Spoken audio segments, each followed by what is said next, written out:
हम सिर्फ अपना घर ही नहीं पूरा देश चलाते हैं। हम किसान हैं साहब, मिट्टी का कर्ज चुकाते हैं।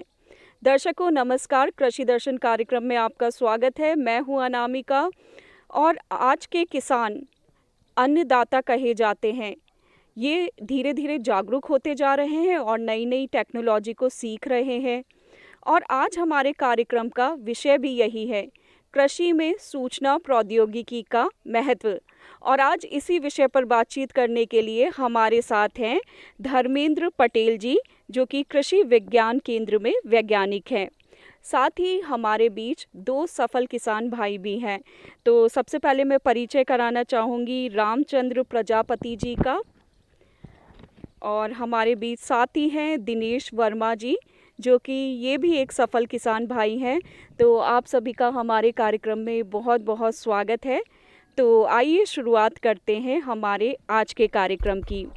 तो सबसे पहला सवाल जो है मेरा पटेल जी आपसे है कि कृषि विज्ञान केंद्र की अगर हम बात करें तो आजकल जो नई नई टेक्नोलॉजी आ रही है, तो ये किस तरह से, इसकी क्या जिम्मेदारी होती है, ये किस तरह से किसानों तक नई नई टेक्नोलॉजी को पहुंचा रहा है? जैसे कि आपका क्वेश्चन था कि कृषि में प्रौद्योगिकी का महत्व क्या है।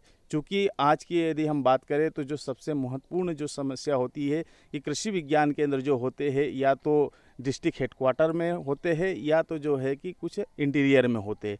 और ज़िले के क्षेत्रफल की बात करें तो कृषि विज्ञान केंद्रों से ज़िले का जो क्षेत्रफल या ज़िले के हम दूरी की बात करें तो अराउंड 100 से 120 किलोमीटर की जो है कि दूरी होती है।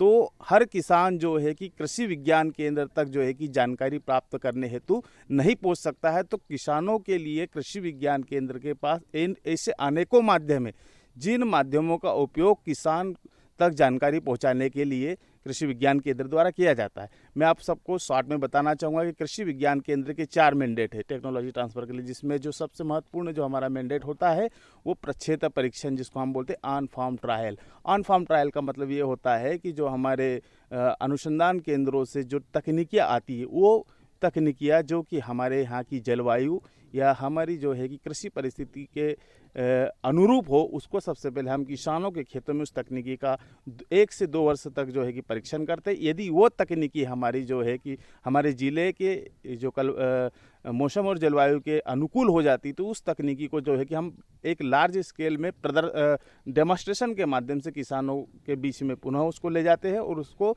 ट्रेनिंग और हमारे अदर एक्सटेंशन एक्टिविटीज़ जैसे संगोष्ठी, seminar, interface, group meeting, diagnostic visit, field visit, अन्य वाटेवर जो हमारे टूल्स हैं, इनके माध्यम से जो है कि हम किसानों तक जो है कि कृषि की नवीन तकनीकों को पहुंचाने का काम करते हैं। तो केवी के द्वारा बहुत ही सराहनीय कार्य किया जा रहा है। और अभी हमारे बीच एक सफल किसान भाई प्रजापति जी हैं। हम आपसे आपके बारे में जानना चाहेंगे कि आप की कौन सी फसल की खेती करते हैं और आपके पास कितनी एकड़ भूमि है? मेरे पास 18 एकड़ ज़मीन है, जिसमें मैं 4 एकड़ ज़मीन पे समेकित कृषि प्रणाली अंतर्गत जो आम का फलोद्यान लगा रखा है मैंने 1 एकड़ का अमरूद का फलोद्यान लगा रखा है।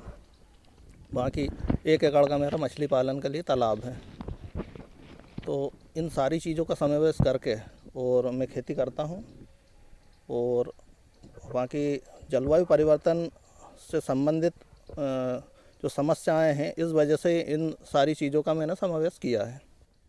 तो प्रजापति जी, आप बहुत ही अच्छा कार्य कर रहे हैं और किसान भाइयों के लिए भी आप प्रेरणा हैं। और अभी हमारे बीच एक और सफल किसान भाई हैं, तो चलिए हम इनसे भी बात करते हैं। दिनेश जी, आपका हमारे कार्यक्रम में एक बार फिर से स्वागत है। आप हमें अपने बारे में बताएं। जी, मैं एक्चुअली में 3.5 एकड़ जो भूमि उस पर फार्मिंग करता हूँ। और उस फार्मिंग को इस हद तक हमको लेकर जाना है कि सिर्फ हमारे परिवार का ही पालन ना करें, क्योंकि जितने लोग हमसे जुड़े हुए हैं, आज हमारा जो विषय है प्रसार के माध्यम से, सूचना के माध्यम से, तो इसके माध्यम से अगर हम बात करें तो मैंने एक छोटी सी मुहिम चलाई है कि देसी गाय का संरक्षण। अब देसी गाय का संरक्षण करते हुए उसका भी जैसे व्हाट्सएप के ऊपर ग्रुप बनाना है, फेसबुक के ऊपर सारी जो गतिविधि दिन भर में होती है उनकी वीडियो फोटो शूट करके उसको अपडेट करना है। जितने भी उपभोक्ता रहते हैं उनको धीरे धीरे banner, poster, electric media, print media, इनके माध्यम से धीरे धीरे उनका तक पहुंचाते हैं। अगर हम चाहें कि सारे उपभोक्ता हमारे फार्म पर आना चाहे तो ऐसा संभव नहीं है, लेकिन इस विधि के प्रचार प्रसार के माध्यम से हम उन लोगों को बड़ी आसानी से हमारी एक एक एक्टिविटी की जानकारी, पल पल की खबर उनको देते हैं। अब हमारा जो कार्य होता है कि हमको हमारे ऊपर उन लोगों को कैसे ट्रस्ट आए, तो ट्रस्ट आने के कारण ये जो हमारी विधि है प्रचार प्रसार के माध्यम से, कभी ऑनलाइन सेशन के माध्यम से, खेतों में जो एक्टिविटी होती है उसको भी हम उपभोक्ता को ऑनलाइन दिखाते हैं। मान लीजिए मेरे पास 3.5 एकड़ भूमि होने के बाद भी 32 गायों का भरण पोषण उस 3 एकड़ भूमि से होता है और लगभग 100 परिवारों को 100 लीटर A2 मिल्क देसी गाय का दूध देते हैं। उसके बाद जो गाय का गोबर निकलता है दूसरे किसानों के लिए एक परेशानी का विषय रहता है। उस गोबर को निजात करने के लिए उनको परेशान होना पड़ता है, लेकिन उस गोबर को मैं वर्मी कंपोस्ट के रूप में, जीव अमृत के रूप में, जहाँ की जो लोग DAP, यूरिया या केमिकल के रूप में उपयोग करते हैं, मैं उसी को प्राकृतिक के रूप में देखकर इसको एक साइकिल के रूप में देखता हूँ।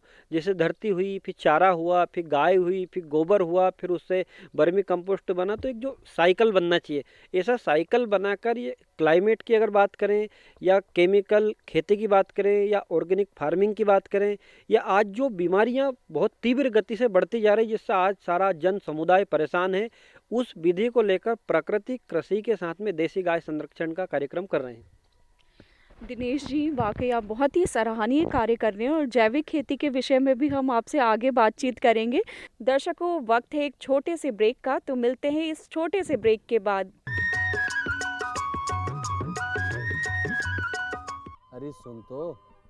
मुझे क्या सुनाना चाहते हो? जो सुनाओ मेरी सौतन को। किसको? अरे वही तुम्हारा मोबाइल फोन जिससे सुबह शाम दिन रात चिपके रहते थे और कहते थे किसान कॉल सेंटर से बातें हो रही हैं। अच्छा ये बात है। हाँ, क्यों? क्या हुआ? अब बात नहीं होती क्या? अब तो झट से बात हो जाती है। संबंधी समस्याओं का अपनी भाषा में तुरंत हल पाने के लिए पूरे भारत में किसी भी फोन से हेल्पलाइन नंबर पर संपर्क करें। किसानों का दोस्त किसान कॉल सेंटर। दर्शकों, ब्रेक के बाद एक बार फिर से आपका स्वागत है आपके अपने पसंदीदा कार्यक्रम कृषि दर्शन में। और आज हमारे साथ हैं KVK से धर्मेंद्र पटेल जी और साथ ही हमारे बीच 2 सफल किसान भाई प्रजापति जी और साथ ही दिनेश वर्मा जी हैं। तो चलिए हमारी चर्चा को एक बार फिर से आगे बढ़ाते हैं। पर अभी धर्मेंद्र जी हमारे साथ हैं। और धर्मेंद्र जी, अगर किसानों की अगर हम बात करें तो अगर वो कृषि विज्ञान केंद्र या वैज्ञानिकों से कोई जानकारी प्राप्त करना चाहते हैं तो कौन से माध्यम का वो उपयोग कर सकते हैं? अनिमिका जी, मैं आपको बताना चाहूँगा कि कृषि विज्ञान केंद्र जो रहता है कि जिले, हम जहाँ तक देखेंगे कि ज़िले में जो है कि मेन हेडक्वार्टर में ही कृषि विज्ञान केंद्र रहते हैं। कुछ ही ऐसी जगह स्थान है जहाँ पर कृषि विज्ञान केंद्र मेन हेडक्वार्टर या मुख्यालय से जो है कि दूरस्थ स्थानों पर है। तो क्या होता है कि जब हेडक्वार्टर या दूरस्थ स्थान से कृषि विज्ञान केंद्र की जिम्मेदारी होती है कि संपूर्ण ज़िले में तकनीकी जानकारी को प्रचारित करना है।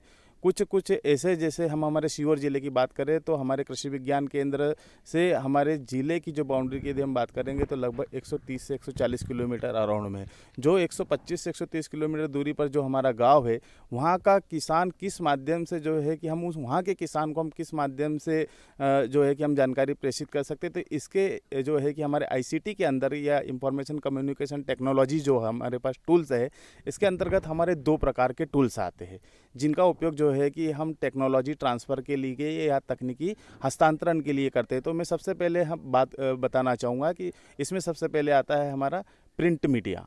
या हम उससे पहले भी एक बात ये बताना चाहेंगे कि जब हम कोई सी भी टेक्नोलॉजी को जब ट्रांसफ़र करते हैं या जो एडवाइजरी को हम ट्रांसफ़र करते हैं, तो हमारा जो मुख्य उद्देश्य होता है या कि जो ग्रुप अप्रोच में जो हमारे फार्मर्स जो कहीं ना कहीं जो है कि जुड़े हुए हैं, या फार्मर इंटरेस्ट ग्रुप जो हमारे बने हुए रहते हैं, या हम ये बोल सकते हैं कि फार्मर प्रोड्यूसर ऑर्गेनाइजेशन के जो हमारे ग्रुप्स बने रहते हैं, या हम ये बोल सकते हैं कि जो है SHG मतलब सेल्फ हेल्प ग्रुप्स वाले जो हमारे किसान महिलाओं के जो ग्रुप बने रहते हैं, या हम ये बोल सकते हैं कि जो हमारे किसान मित्रों के जो ग्रुप बने हुए रहते हैं, ये चूँकि एक्चुअली मैं इनका जिक्र मैं इसलिए करना चाहूँगा कि ये एक ग्रुप अप्रोच में जो है कि काम करते हैं।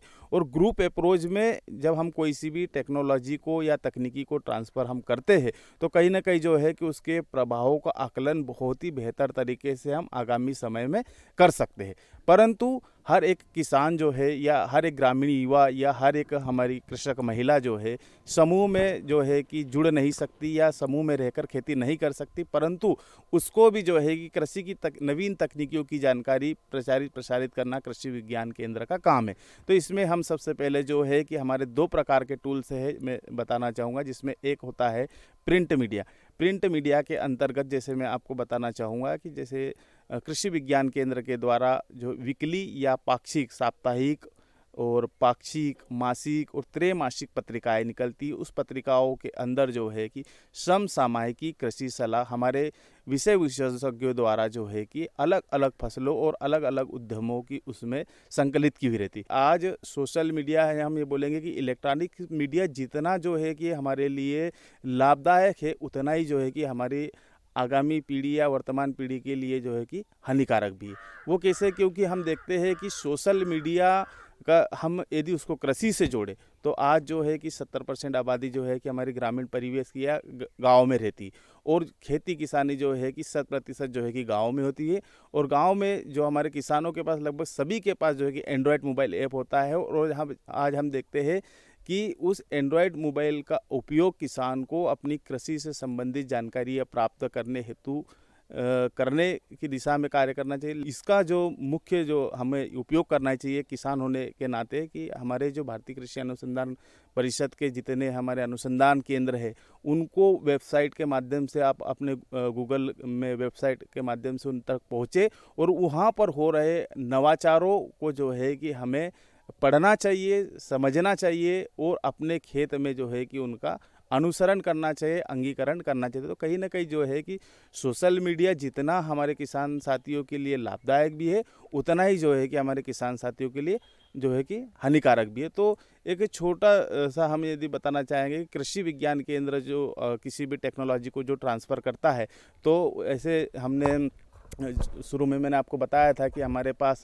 ऐसे जो है कि मैंडेटरी में देखा जाए तो ऑन फार्म ट्रायल्स होते हैं, फ्रंट लाइन डेमोस्ट्रेशंस होते हैं, ट्रेनिंग प्रोग्राम्स होते हैं, अदर एक्सटेंशन एक्टिविटीज़ होती है। उसके बाद ICT टूल्स जिसमें हमें प्रिंट मीडिया और इलेक्ट्रॉनिक मीडिया के जो हमारे अलग अलग माध्यम है उनके बारे में मैंने आपको डिटेल में बताया है। इसमें भी हम जो सबसे ज़्यादा जो उपयोग करते हैं कृषि विज्ञान केंद्र में हम कोई सी भी टेक्नोलॉजी या एडवाइजरी या कोई सी भी हमारी जो प्रॉब्लम्स जो रहती है उसको जो है कि हम ड्राफ्टिंग करके एक बहुत ही कम समय में हमारे सभी किसान साथियों तक पहुंच सके, तो उसके लिए हम सबसे ज़्यादा जो है कि मोबाइल में व्हाट्सएप ऐप का उपयोग करते हैं। और चूँकि कृषि विज्ञान केंद्र के द्वारा अलग अलग जो है कि व्हाट्सएप ग्रुप्स बनाए गए हैं, और सभी जो हमारे इंटरेस्टेड फार्मर है उनको ऐड करके रखा है, और उन तक जो है कि हम जानकारियाँ पहुँचाने का काम करते हैं। दर्शकों, वक्त है एक छोटे से ब्रेक का, तो मिलते हैं इस छोटे से ब्रेक के बाद।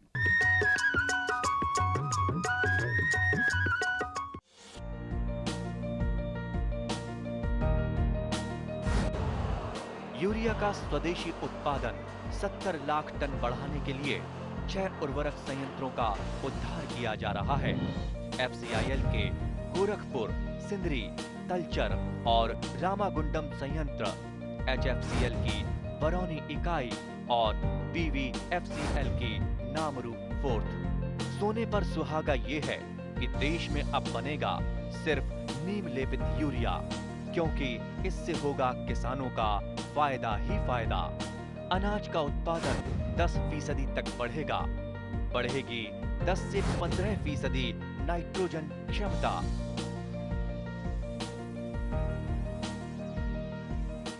दर्शकों, ब्रेक के बाद एक बार फिर से आपका स्वागत है आपके अपने पसंदीदा कार्यक्रम कृषि दर्शन में। और आज हमारे साथ हैं केवीके से धर्मेंद्र पटेल जी और साथ ही हमारे बीच दो सफल किसान भाई प्रजापति जी और साथ ही दिनेश वर्मा जी हैं। तो चलिए हमारी चर्चा को एक बार फिर से आगे बढ़ाते हैं। तो अभी हमारे बीच दिनेश जी हैं। दिनेश जी, क्या कभी आपने इस तरह के ऐप्स का इस्तेमाल किया है? आप हमें बताएं।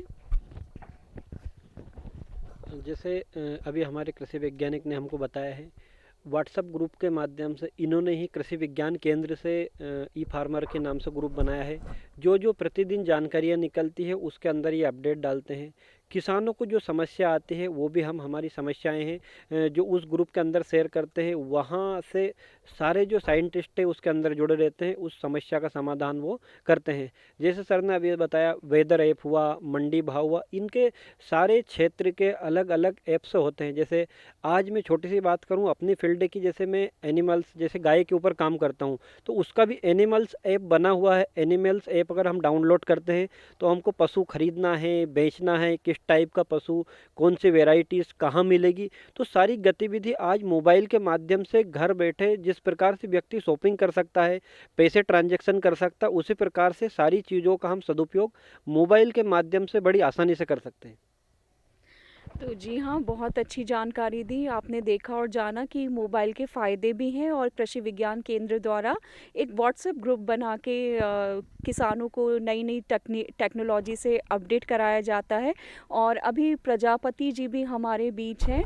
और प्रजापति जी, जैसा कि आप एफपीओ से जुड़े हुए हैं, तो इस संबंध में आप हमारे किसान भाइयों को जानकारी दें कि एफपीओ किस तरह से किसान भाइयों के लिए कार्य कर रहा है, उन्हें नई नई टेक्नोलॉजी से जोड़ने और उन्हें सिखाने के लिए। मैडम, हमने एफपीओ का निर्माण किया हुआ है।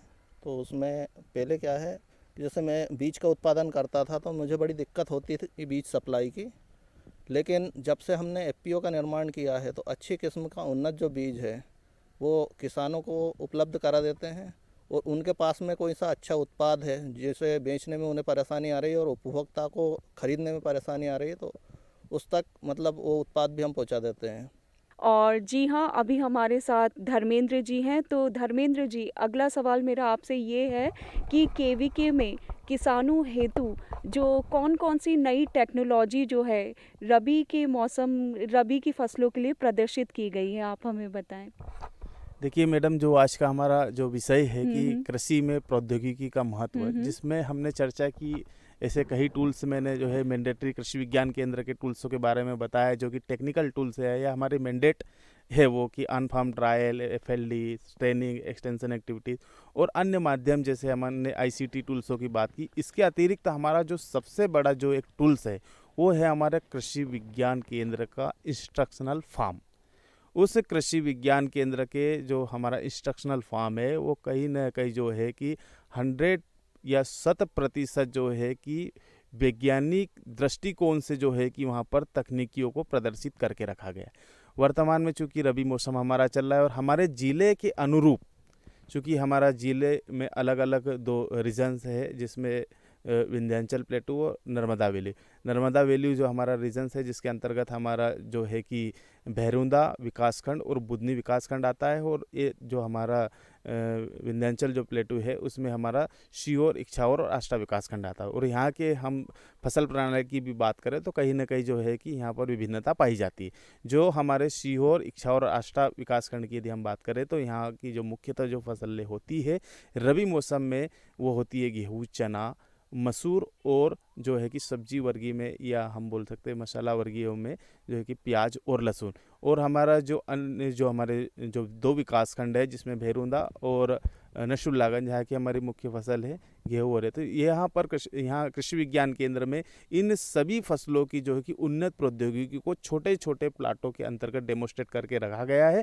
और प्रति दिवस जो है कि हमारे ज़िले के किसान कहीं ना कहीं जो है कि कृषि विज्ञान केंद्र प्रक्षेत्र का भ्रमण करते हैं और भ्रमण के माध्यम से जो है कि अपनी तकनीकी को प्राप्त करते हैं और अंगीकरण करते हैं। धर्मेंद्र जी, आपने हमें बहुत अच्छी जानकारी दी, बहुत बहुत धन्यवाद। साथ ही प्रजापति जी और दिनेश जी, आपने भी हमारे साथ अपने अनुभव साझा किए और बहुत अच्छी जानकारी दी।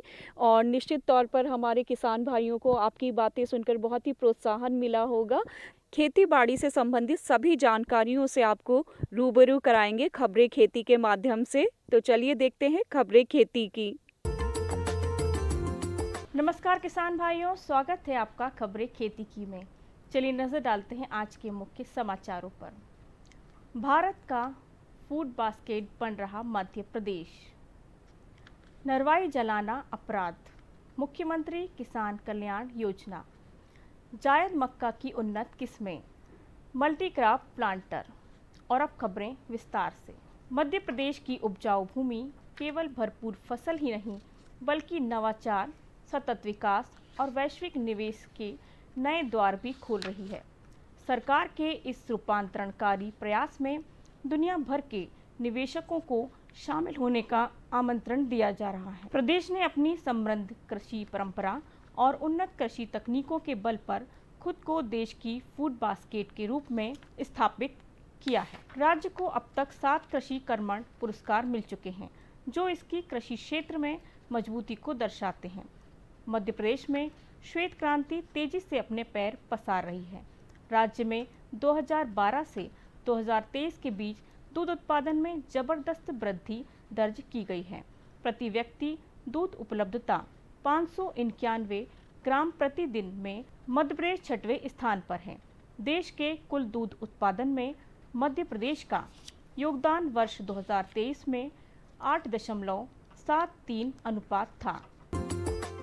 किसान कल्याण एवं कृषि विकास मंत्री श्री ऐदल सिंह कंसाना ने कहा है कि पर्यावरण सुरक्षा को देखते हुए नेशनल ग्रीन ट्रिब्यूनल के निर्देशों के अंतर्गत प्रदेश में फसलों, विशेषतः धान एवं गेहूं की फसल कटाई उपरांत फसल अवशेषों नरवाई को खेतों में जलाने जाने को प्रतिबंधित किया गया है। इस संबंध में जारी दिशा निर्देशों के उल्लंघन किए जाने पर संबंधित के विरुद्ध कार्रवाई की जाएगी। पर्यावरण विभाग द्वारा नरवाई में आग लगाने के विरुद्ध पर्यावरण क्षतिपूर्ति राशि दंड का प्रावधान निर्धारित किया गया है। अधिकारियों को निर्देश दिए गए हैं कि आवश्यकता व्यवस्था बनाकर बेहतर पर्यावरण, जन स्वास्थ्य एवं जीव जंतुओं की जीवन सुरक्षा प्राथमिकता से करना सुनिश्चित करें। किसान कल्याण एवं कृषि विकास मंत्री श्री ऐदल सिंह कंसाना ने कहा है कि मुख्यमंत्री किसान कल्याण योजना के किसानों के लिए वरदान है। यह योजना प्रदेश के किसानों को आर्थिक मजबूती प्रदान कर रही है। इस योजना के तहत पात्र किसानों को प्रति वर्ष 6,000 रुपये की आर्थिक सहायता दी जाती है। साथ ही कृषकों को प्रधानमंत्री किसान सम्मान निधि से भी 6,000 रुपये प्रति वर्ष की सहायता मिल रही है। इस प्रकार किसानों को साल में 12,000 रुपये प्राप्त हो रहे हैं। को मुख्यमंत्री डॉक्टर मोहन यादव द्वारा देवास में मुख्यमंत्री किसान कल्याण योजना के अंतर्गत वर्ष 2024-25 की तृतीय किस्त और कुल 11वीं किस्त का सिंगल क्लिक के माध्यम से भुगतान किया गया। योजना के तहत 81 लाख से अधिक किसानों को लाभ प्राप्त हुआ है। इस समय आप आलू की खुदाई करने के बाद खेत खाली होने पर उसकी अच्छी तरह से जुताई गुड़ाई करने के बाद गर्मी वाले मक्का की बुआई अगर करना चाहते हो तो बिल्कुल देर ना करें। इस समय मक्का की हरे चारे के लिए गंगा 2, विजय और अफ्रीकन टॉल प्रजातियों में से किसी एक का चुनाव करें। दाने के लिए 4212, पूसा अगेती संकर मक्का 2, गंगा 11 प्रजातियों में से किसी एक का चुनाव करें। खरपतवारों के नियंत्रण के लिए बुआई के तुरंत बाद पाटा लगाकर खरपतवार नाशक दवा एट्रोजीन 50% घुलनशील पाउडर की 800 ग्राम मात्रा को 250 लीटर पानी में घोल बनाकर 1 एकड़ में छिड़काव करें। इससे खेतों में 40 दिनों तक कोई खरपतवार नहीं होगा। बहुफसली बोनी मशीन द्वारा मक्का, मटर, मूंगफली, सूरजमुखी, सोयाबीन, बाजरा, चना और कपास के बीज होने के लिए प्रयोग किया जाता है। उक्त बीजों का अंतर रखने के लिए कतार से कतार एवं पौधे से पौधे की दूरी निश्चित रहती है। इस यंत्र से एक से अधिक फसलों की बुआई एक ही समय में की जा सकती है। तो किसान भाइयों, खबरें खेती की में आज बस इतना ही। दीजिए अनुमति। नमस्कार। तो दर्शकों, आज कृषि दर्शन के इस अंक में बस इतना ही और अगले अंक में हम एक नए विषय को लेकर फिर हाजिर होंगे। तब तक के लिए नमस्कार।